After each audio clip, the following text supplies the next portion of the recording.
Water is something we take for granted in Ohio. Anytime we need it, we just turn on the faucet. Fresh, clean water is essential to our lives and Ohio's economy. Many of us really have come to understand that water is the next generation's oil. It's the water that we see as a natural resource for recreation.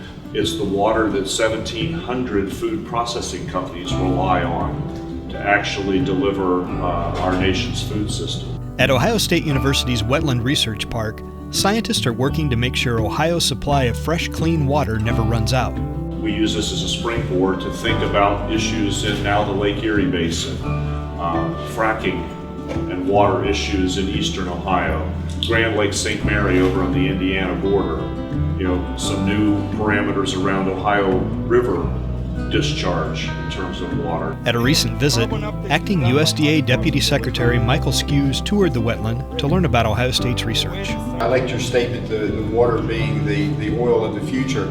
I think it's that way today. If you look at what happened this past year, when we had in the middle of one of the worst droughts in the history of the United States, where states were telling farmers you had to shut your irrigation systems off, and what it did to them. And that has already happened so far this year, because we still have large areas of the United States where we're in extreme drought conditions. The farmers have already been told no water.